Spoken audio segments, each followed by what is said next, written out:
오늘부터 이제 사사기를 저희들이 같이 공부하도록 하겠습니다. 오늘은 사사기 1장 주어진 사명을 잘 감당하려면 이런 제목으로 같이 이제 은혜 나누기를 원합니다.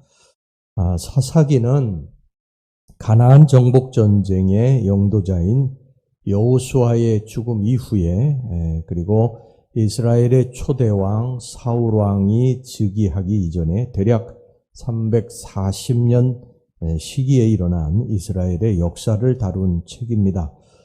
이때는 통일된 조직이나 또 강력한 지도자가 없던 일종의 과도기입니다. 백성들은 가나안의 우상 문화에 빠져서 각각 그 소견에 옳은 대로 행한 암울한 타락과 죄악의 역사였습니다. 그 결과 그들은 하나님의 심판을 받아서 이방의 침입과 압제를 받게 됩니다. 하지만 하나님께서는 그들의 간구를 들으시고 그들을 불쌍히 여기셔서 그때마다 이제 사사들을 보내주십니다. 그래서 그들을 구원해 주셨습니다. 여호수아의 시작, 여호수아서의 시작이 1장 1절에 보면 모세가 죽은 후에 이렇게 여호수아가 시작이 되듯이 이 사사기의 시작은요, 여호수아가 죽은 후에 이런 말로 시작이 됩니다. 자, 1절 전반절 말씀 보시기 바랍니다.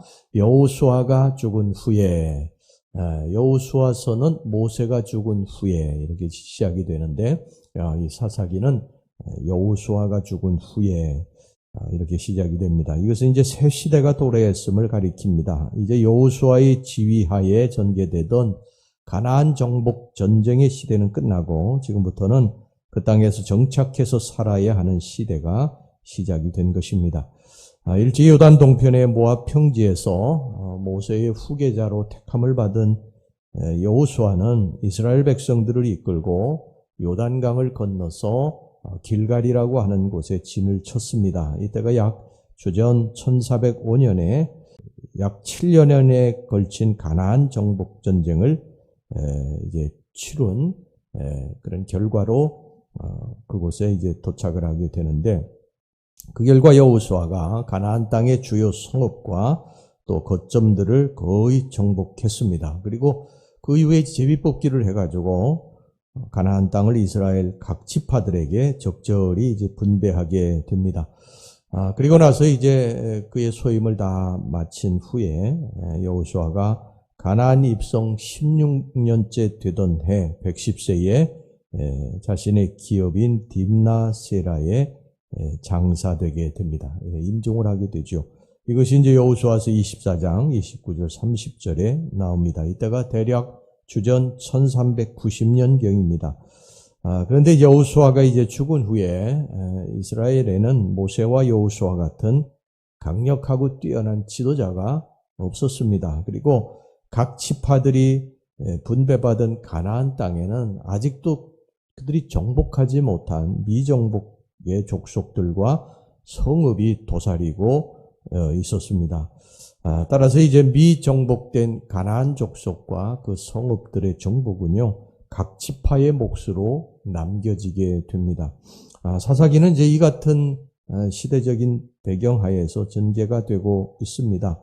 곧 이스라엘 각 지파들이 분배받은 땅에서 그것을 이제 거기에 정착해 나가는 과정에 아직도 이제 남아있는 가나안 족속들과 이런 어떤 이 관계를 맺고 또 갈등과 투쟁의 역사를 가지고 있느냐, 이것이 이제 바로 사사기입니다. 그런데 이 사사기 전체의 배경을 보여주는 본장을 보면은요, 그러한 가나안 족속과의 싸움에서 성공적으로 지파의 땅을 확보하고 확장해 나가는 지파가 있었는가 하면 오히려 가나안 족속에게 쫓겨가지고 또 적당히 타협하면서 살고 있는 그런 지파도 있었습니다. 그 중에 이제 오늘 여기 본문의 말씀을 보면 성공적으로 지파의 땅을 정복해 나간 유다 지파, 이런 활약상이 여기 기록되어 있습니다. 자, 그렇다면 유다 지파가 그처럼 이 가나안 정복 전쟁에 이 소임을 잘 할 수 있었던 비결이 무엇이냐, 오늘 우리가 같이 이제 살펴보면서 은혜를 나누기를 원합니다. 첫째는 그들이 이 정복전쟁에서 이렇게 주어진 소임을 다할 수 있었던 비결이 뭐냐? 승리하고 성공할 수 있는 비결이 첫 번째는 하나님의 뜻에 절대적으로 순종했기 때문입니다. 자, 1절, 2절 말씀 보겠습니다. 여호수아가 죽은 후에 이스라엘 자손이 여호와께 여쭈어 이르되 우리 가운데 누가 먼저 올라가서 가나안 족속과 싸우리이까? 여호와께서 이르시되 유다가 올라갈지니라. 보라, 내가 이 땅을 그의 손에 넘겨주었노라 하시니라. 이제 가나안 정복 전쟁의 영도자였던 이 여호수아가 없는 그때에 그 미정복된 땅을 누가 먼저 올라가서 취하느냐, 이것은 대단히 중요한 문제였습니다. 왜냐하면 여호수아가 죽은 후에 이제 첫 번째 치르는 이 정복 전쟁인데, 이 전쟁에 패하게 되면 이스라엘 전체 지파의 전쟁에 아주 치명적인 그러한 위기소침이라든지 이런 일들을 겪을 수 있었기 때문에, 또 가나안 족속의 기세는 또 등등할 거 아니겠습니까? 그러니까 이게 첫 번째 정복 전쟁을 누가 치러서 승리하느냐, 이게 대단히 중요했던 것이죠. 그래서 이스라엘은 그 문제를 놓고 하나님 앞에 뜻을 구했고, 이 하나님께서는 유다가 올라가라고 그렇게 응답을 하셨습니다. 이 말씀의 유다 지파는 기꺼이 순종을 하고 첫 번째 이 정복 전쟁에 올라가게 됩니다.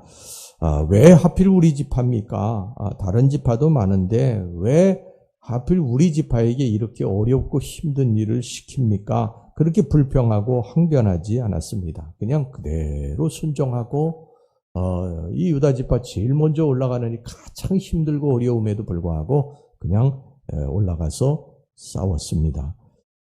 여러분, 바로 이러한 사람들에게 하나님의 능력이 임하는 줄로 믿습니다.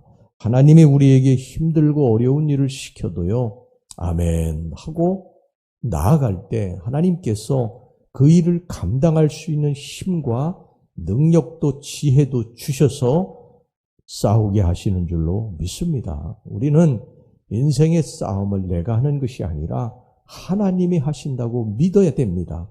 그러면 하나님이 일을 시키실 때는 내가 부족하지만 하나님이 그걸 감당할 수 있는 힘과 지혜도 능력도 주신다, 이렇게 믿고 아멘 하고 순종하고 나아가야지, 하나님 못합니다, 이거는 힘들어서 못합니다, 그러면 하나님은 또 다른 사람을 들어서 쓰시는 거예요.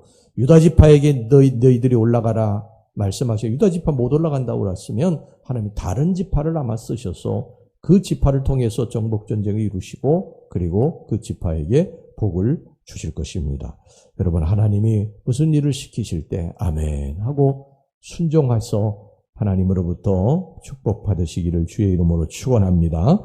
그 다음에 여기 두 번째는요, 그들이 이런 소임을 다할 수 있었던 비결이 뭐냐면, 두 번째는 상호 협력했기 때문입니다. 3절 말씀 보겠습니다. 유다가 그의 형제 시므온에게 이르되 내가 제비 뽑아 얻은 땅에 나와 함께 올라가서 가나안 족속과 싸우자. 그리하면 나도 내가 제비 뽑아 얻은 땅에 함께 가리라 하니 이에 시므온이 그와 함께 가니라.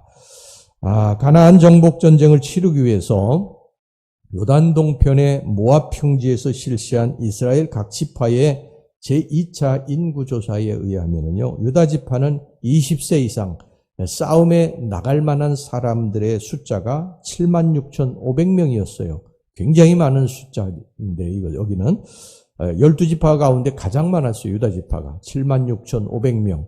그런데 이 시므온 지파는 22,200명입니다. 22,200명. 그러니까 가장 적은 숫자 12지파 중에. 야곱의 예언에서도 보면은요, 야곱이 이제 마지막 각 아들들을 이제 축복하면서 또 저주까지 하면서 예언하는 내용이 나오잖아요, 창세기에. 근데 거기 유다 지파는 왕의 지도권을 축복받았습니다. 그런데 이 시므온 지파는 흩어짐의 저주를 받게 됩니다. 이렇게 유다 지파는 강력했고 존귀했던 반면에 시므온 지파는 아주 미약하고 비천했습니다. 그런데 여호수아가 죽고서 이제 미정복된 이 가나안 족속을 치러 나갈 때에 그 강하고 축복받은 유다 지파가 시므온 지파를 선택하게 됩니다. 함께 올라가자고 제안을 하게 됩니다. 그리고 시므온 지파와 함께 베색으로 올라가서 그 땅의 강력한 왕 아도니 베색을 쳐서 물리쳤습니다. 4절, 5절 말씀입니다. 유다가 올라가매 여호와께서 가나안 족속과 브리스 족속을 그들의 손에 넘겨주시니 그들이 베색에서 10,000명을 죽이고 또 베색에서 아도니 베색을 만나 그와 싸워서 가나안 족속과 브리스 족속을 죽이니 이 임무를 성공적으로 마친 것입니다. 이처럼요, 유다 지파는 자신의 지파가 강하다고 교만하지 않았습니다. 유다 지파가 강한 것은 하나님이 그들에게 축복하셨기 때문이다. 우리 지파가 하나님의 축복을 받았기 때문에 우리가 강하고 이렇게 또 번성한 지파가 된 것이다. 이렇게 생각했지, 내가 다른 지파보다 우월하다, 우리들이 잘났다, 그렇게 생각하지 않았습니다. 그래서 자신들보다도 미약한 다른 지파를 얕잡아 보지도 않았고요. 적극적으로 함께 손을 잡고 협력해서 사명을 완수하게 됩니다. 그러니까 가장 약한 이 시므온 지파를 택해서 거기서 합력해서 하나님의 일을 감당했던 것입니다. 여러분, 우리가 혼자서 할 수 있는 일이라 할지라도 합력하면 더 큰 시너지 효과를 일으켜서 더 큰 일도 감당할 수 있게 되는 줄로 믿습니다. 그래서 교회는 어떤 특정한 사람이, 한 사람 부자가 또 권세가 있는 사람이 일을 하는 것이 아니라요, 그냥 다 그만한 그런 사람들이 서로 손을 잡고 합력해서 일을 하는 것이 이 교회인 줄로 믿습니다. 하나님은 그렇게 일을 하시는 것입니다. 여러분, 합력해서 하나님이 기뻐하신 일을 잘 감당하시기를 주의 이름으로 축원합니다. 그 다음에 이제 세 번째, 마지막으로요, 이들이 지도자를 중심으로 뭉쳤다는 거예요. 지도자를 중심으로. 자, 12절 13절 말씀 보겠습니다. 갈렙이 말하기를 기럇세벨을 쳐서 그것을 점령하는 자에게는 내 딸 악사를 아내로 주리라 하였더니 갈렙의 아우 그나스의 아들인 온니엘이 그것을 점령하였으므로 갈렙이 그의 딸 악사를 그에게 아내로 주었더라. 다른 지파와는 달리 유다 지파가 가나안 정복 전쟁을 수행할 수 있었던 이유는 유능한 지도자가 있었기 때문입니다. 오늘 여기 본문에서 보듯이 갈렙과 온니엘이 바로 그런 사람들입니다. 갈렙은 누굽니까? 정탐꾼으로 파견돼서 여호수아와 함께 그 정탐을 마치고 돌아와서 신실한 보고를 한 사람이지요. 그렇죠? 우리는 이 땅에 들어갈 수 있다. 하나님이 우리와 함께 하시기 때문에 그들은 우리의 밥이다. 우리 들어가자. 그렇게 주장했던 그런 신앙의 신실한 믿음의 사람이었습니다. 20세 이상의 모든 이스라엘 9세대들이 광야에서 죽었을 때 오직 여호수아와 갈렙만이 가나안 땅에 들어갈 수 있었어요. 그것은 바로 갈렙이 이런 믿음과 신앙의 사람이었기 때문입니다. 가나안 땅에 들어와 가지고 정복 전쟁을 할 때에도요, 갈렙은 85세의 나이에도 불구하고 강력한 성, 그 헤브론 성을 내게 달라고, 그것을 쳐서 내가 그 성을 취할 것이라고 그러면서 열의를 가졌던 믿음의 지도자였습니다. 또한 이 갈렙의 조카였던 온니엘은 베푸론 남서쪽 20km 지점에 위치한 이 전략적 요충지인 기럇세벨 즉 드빌의 공략에 앞장서서 그 성읍을 취했는데, 당시 그 성읍에는 이 가나안 족속이었던 거인 족속, 아낙 족속이 거기 살고 있었습니다. 근데 온니엘은 망설이지 아니하고요, 하나님을 의지하고 그곳에 나가서 그 성읍을 쳐서 물리치는 그런 신앙의 인물이었습니다. 이처럼 유다 지파가 이런 믿음의 지도자들이 있었기 때문에 이러한 지도자가 앞장설 때 그들이 하나가 돼서 뭉쳐서 이 정복 전쟁을 승리하게 만든 줄로 믿습니다. 여러분, 우리가 주의 일을 할 때는요, 기도하는 사람이 우선이 돼야 됩니다. 기도하는 사람, 능력이 있는 사람이, 또 세상적인 어떤 권세가 있는 사람이, 부가 있는 사람이 앞장서면 안 됩니다. 기도하는 사람이 앞장을 서야 돼요.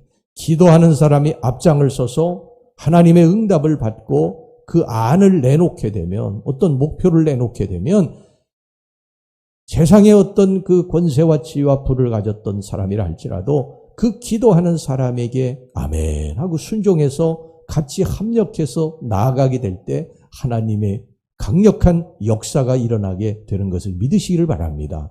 할렐루야. 우리가 하나님의 일을 할 때는 항상 그렇게 해야 됩니다. 기도하는 사람을 중심으로 해서 일을 해야 되는 것입니다. 기도도 하지 아니하고 인간적인 머리로 다 생각해서 여러분 판단하고 결정해서는요, 반드시 일을 그르치게 되는 것입니다.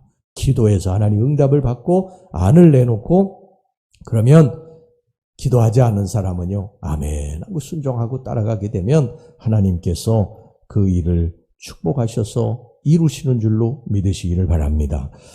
자, 오늘 이 시간 우리는 유다 지파의 성공적인 임무 수행을 보면서 우리의 교회와 또 나의 모습을 돌아봐야 합니다. 왜냐하면 지금 우리는 마치 사사시대의 초기처럼 하나님 나라의 건설과 확장을 위해서 이 땅에 남아있는 사탄의 세력과 죄와 우상의 세력과 고단히 싸워야 되는 그리스도의 군사들이기 때문입니다. 그렇다면 우리는 과연 유다 지파처럼 성공적으로 그 임무를 완수하고 있는가? 아니면 다른 지파들처럼 적당히 타협하면서 살고 있는가?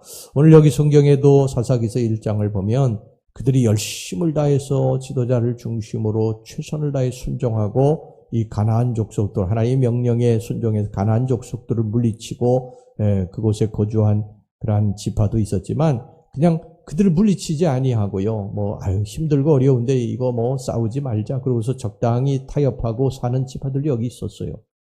이것이 나중에 여기 성경에 보면요, 나중에 이들을 찌르는 이제 가시가 됩니다. 그게 고통스러운 일이 돼요. 그것이 여러분 이러한 오늘 이 시간 유다 지파의 성공적인 임무 수행을 본받아서 우리들도 이 악한 사탄 마귀 또 죄와 싸워서 승리하는 그러한 하나님의 거룩한 백성들 군사들이 되시기를 주의 이름으로 축원합니다. 기도하겠습니다.